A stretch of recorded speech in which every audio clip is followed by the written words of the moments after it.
युवा tiger force पांढरकवडातर्फे एक दिवसीय लक्षणीय उपोषण। युवा टायगर फोर्स तर्फे टायर जाळून प्रशासनाचा जाहीर निषेध करण्यात आला। यवतमाळ जिल्ह्यातील आदिवासी बहुल भागातील पांढरकवडा शहरामध्ये विविध प्रश्नांसाठी आंदोलन, मोर्चे व निवेदन सादर करूनही शासन प्रशासनाचे दुर्लक्ष होत आहे। त्यासाठी युवा टायगर फोर्स पांढरकवडा यांच्या वतीने शहराच्या विविध मागण्यांसाठी एक दिवसीय लक्षणीय उपोषण करण्यात आले होते। शहराच्या अनेक समस्या आहेत, त्या त्वरित मार्गी लावण्याकरिता उपविभागीय अधिकारी सुहास गाडे यांना निवेदन देण्यात आले। निवेदनाची अंमलबजावणी करून आपण आपल्या स्तरावरून आदेश निर्गमित करावे, अन्यथा नाईलाजास्तव पुन्हा तीव्र आंदोलन छेडण्यात येईल, असा इशारा युवा टायगर फोर्स पांढरकवडा यांच्या वतीने देण्यात आला। कायदा व सुव्यवस्थेचा प्रश्न निर्माण झाल्यास याला शासन प्रशासन सर्वस्व जबाबदार राहील।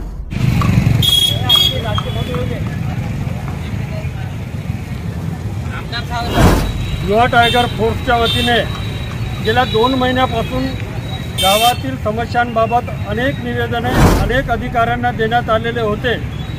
शेवटी उपविभागीय अधिकाऱ्यांच्या ऑफिसमध्ये ह्या सर्व अधिकाऱ्यांना बोलावून 8 दिवसात या सर्व समस्या दूर करण्यात येईल, कामं सुरू करण्यात येईल। आरोग्य विषय असू द्या, बांधकाम विषय असू द्या, विद्युत असू द्या, या सर्व अधिकाऱ्यांना बोलावून 8 दिवसात ते कामं होतील असं आम्हाला आश्वासन देण्यात आलं।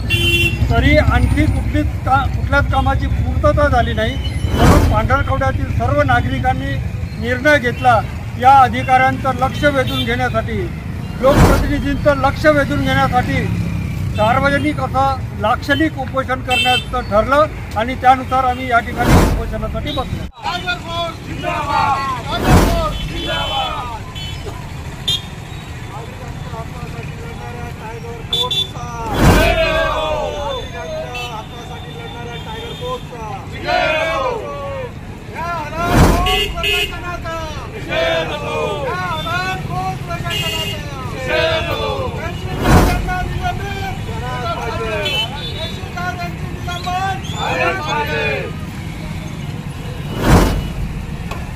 पांढरकवड्याच्या मुख्याधिकारी यांची हकालपट्टी झाली पाहिजे।